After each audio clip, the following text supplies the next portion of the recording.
Bismillahirrahmanirrahim. Assalamualaikum warahmatullahi wabarakatuh. Alhamdulillah wassalatu wassalamu ala rasulillah wa ala alihi wa ashabihi wa man walah, amma ba'd. Ikhwan fillah rahimani wa rahimakumullah. Allah Subhanahu wa taala berfirman dalam surah Al-Baqarah ayat 21 sampai 22. Ya ayyuhan nasu ubudu rabbakumul ladzi khalaqakum wal ladzina min qablikum la'allakum tattaqun.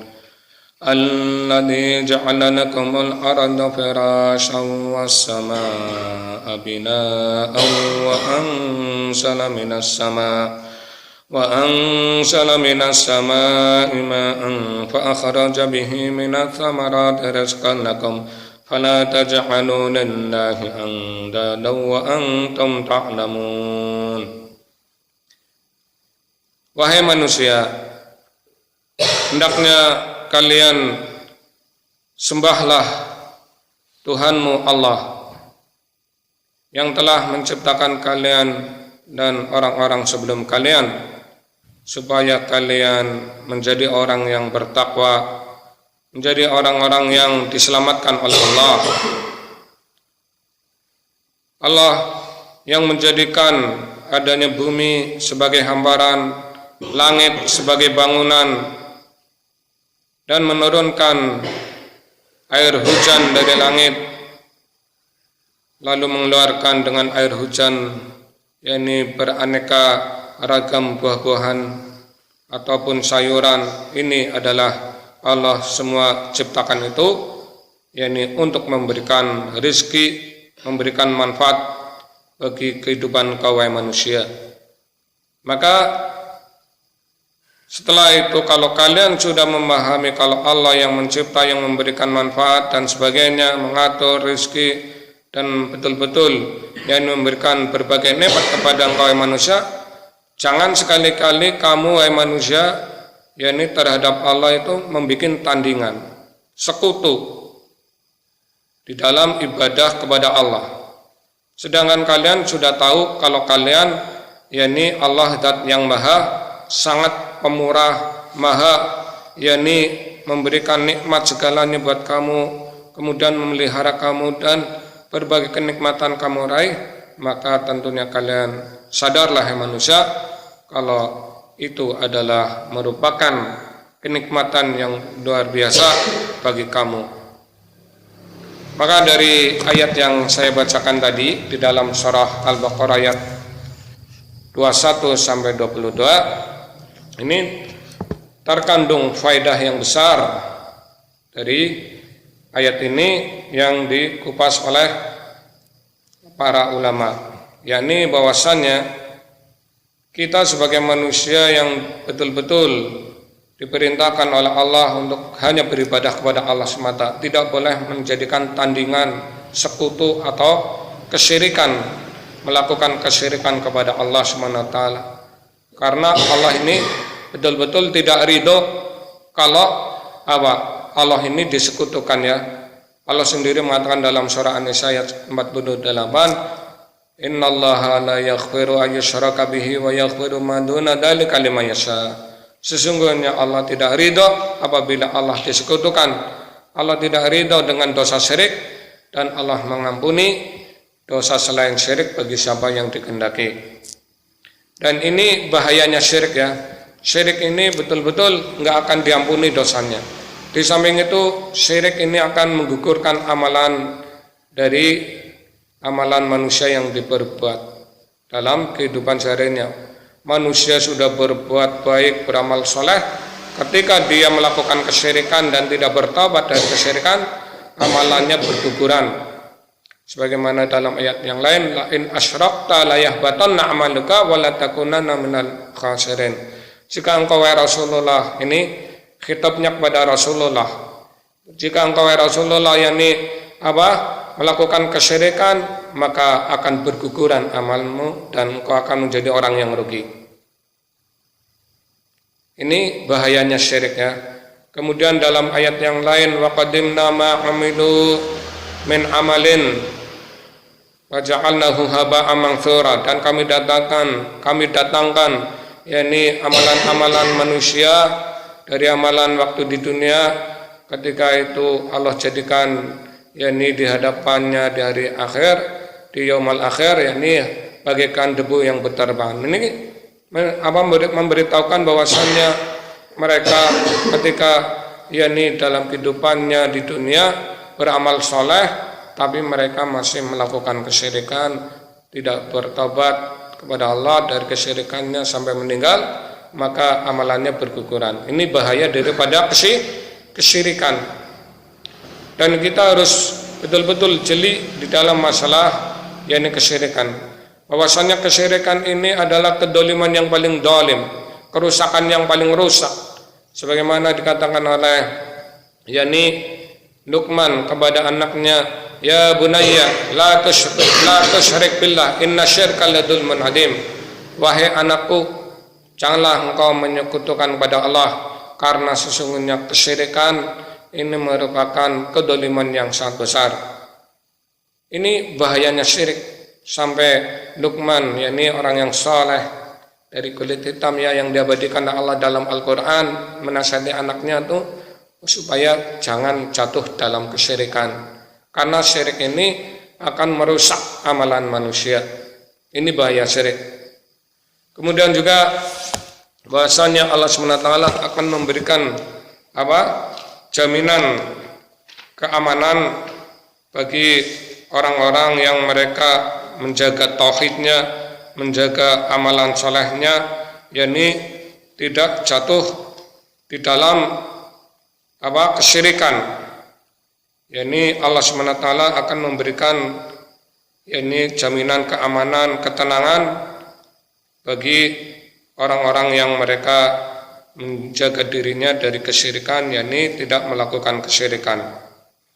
Di sini disebutkan dalam surah yakni Al-An'am ayat 82. Alladzina amanu wa lam yalbisu imanahum bidulmin ulaika lahumul amnu wa hum muhtadun. Orang-orang yang beriman yang mereka tidak mencampurkan yakni keimanan mereka dengan kesyirikan, karena dulmin di sini adalah maknanya syirik.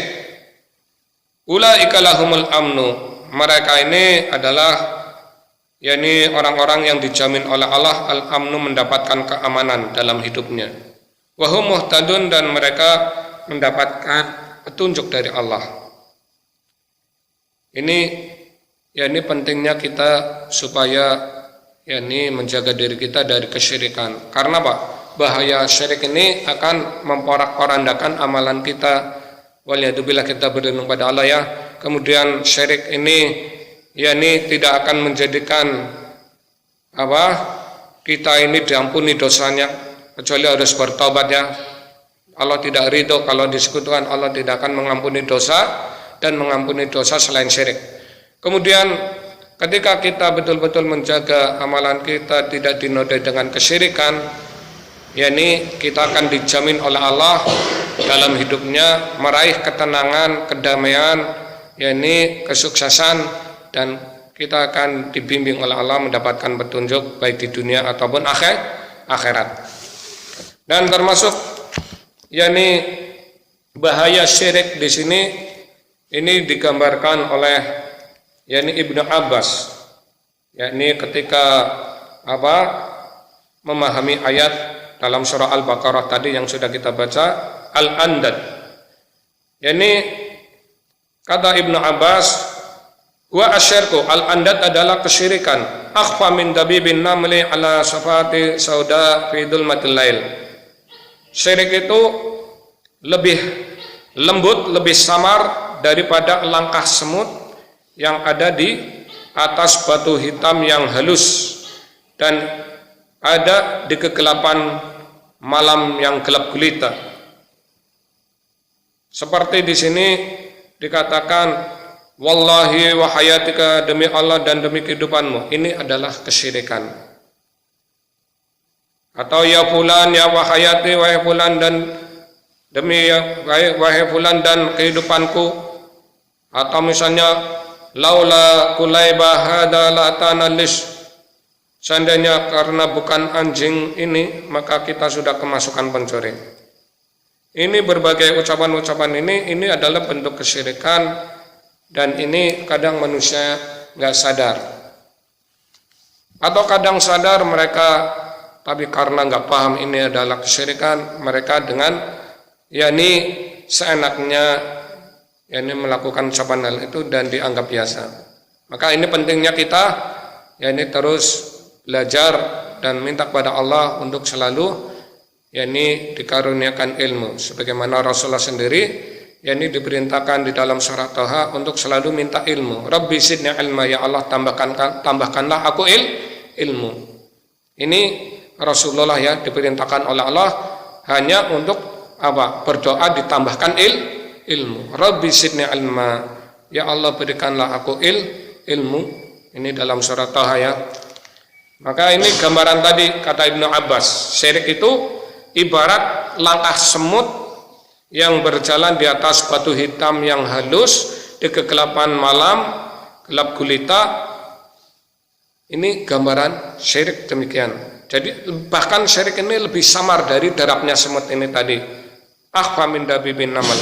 Jadi syirik ini lebih lembut dari derapnya semut, langkah semut di atas batu hitam yang halus di kegelapan malam Ini betul-betul ini bahaya yang sangat membahayakan, bahaya laten syirik ini. Dan sampai di sini ini para sahabat itu khawatir dari keadaan dosa syirik ini. Sampai sahabat aja mengadu kepada Rasulullah SAW, menyampaikan tentang masalah syirik ini tadi. Fa idza kana syirku fi qulubi bani Adam akhfa min hada. Kalau syirik ini di hati manusia betul-betul sangat samar, lembut daripada derap semut tadi, langkah semut tadi yang melangkah di atas batu hitam di kegelapan malam. Fa nas'alullaha ayyu'ina ala takhallis minhu.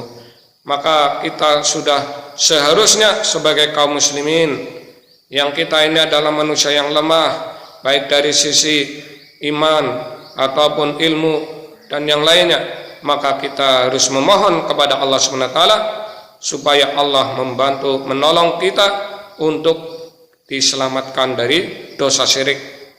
Walihada qala ba'dus salaf, maka di sini dibawakan ucapan sebagian salaf, ma'allajtu nafsi ma'alajataha 'alal ikhlas. Tidaklah aku mengantisipasi, tidaklah aku mengobati diriku dengan pengobatan yang paling berat, untuk menanggulangi atau mengantisipasi, mengobati hatiku untuk berlaku ikhlas. Ini sebagian salaf demikian, mengatakan tidak ada perkara yang paling berat bagiku dalam hidup ini untuk mengupayakan betul-betul perkara itu menjadi baik, kecuali dari awak beratnya melakukan ikhlas. Wa yurwa 'anin Nabi sallallahu alaihi wasallam annahu lama qala mithla hada, dan diriwayatkan dari Nabi sallallahu alaihi wasallam bahwasannya lama qala mithla hada, tatkala menyampaikan seperti hal ini, setelah sahabat sambat mengadu tentang beratnya untuk mengamalkan ikhlas, mengamalkan tauhid. Qila lahu kaifa natakhallis minhu, maka disampaikan kepada Rasulullah, wahai Rasulullah, bagaimana kita akan selamat dari dosa syirik? Kita ini betul-betul manusia yang lemah. Sementara syirik tadi digambarkan ibarat langkah semut di atas batu hitam yang halus, yang batu ini sangat hitam kemudian melangkahnya semut di atas batu hitam tadi yang halus di kegelapan malam gelap gulita. Siapa yang tahu derapnya semut tersebut? Nah, syirik ini digambarkan lebih samar, lebih lembut daripada derap semut tadi, keadaan di atas batu hitam. Maka kita ini bagaimana kita akan selamat dari kesyirikan? Wahai Rasulullah, bagaimana kita akan menyelamatkan diri kita dari bahaya syirik, bahaya yang laten, yang sangat membahayakan ini? Qala, maka Rasulullah pun mengajarkan kepada para sahabat, ini Rasulullah memberitahukan, qulu, hendaknya kalian wahai para sahabatku, yakni kalian berdoalah kepada Allah, Allahumma inna na'udzubika min an nusyrika bika syai'an na'lamuhu wa nastaghfiruka lima la na'lam. Ya Allah, sesungguhnya kami berlindung kepadamu ya Allah dari melakukan dosa syirik kepadamu ya Allah, yakni melakukan kesyirikan dengan sesuatu selain Engkau, baik yang kami ketahui dan juga kami ya Allah, kami mohon ampun kepadamu ya Allah terhadap dosa dari dosa syirik atau yang lainnya yang kami tidak tahu. Nah, ini hadis dibawakan oleh Imam Ahmad, dikeluarkan oleh Imam Ahmad dan Tabrani di dalam Awsatnya dan Al-Kabir dari hadis Abi Musa Al-Asy'ari radhiyallahu anhu. Nah, ini doa penangkal, yakni dari bahaya laten, bahaya yang sangat membahayakan, bahaya yang betul-betul akan memporak-porandakan amalan soleh, dan doa untuk supaya kita tidak jatuh dalam dosa yang paling besar yang akan tidak diampuni oleh Allah SWT, kecuali harus betul-betul yakni bertobat meninggalkan dosa tersebut. Ini yang bisa saya sampaikan, mudah-mudahan bermanfaat. Wallahu a'lam bishawab, wa akhiru da'wana alhamdulillah wa sallallahu ala nabiyyina wa ala alihi wa sahbihi ajmain. Wassalamualaikum warahmatullahi wabarakatuh.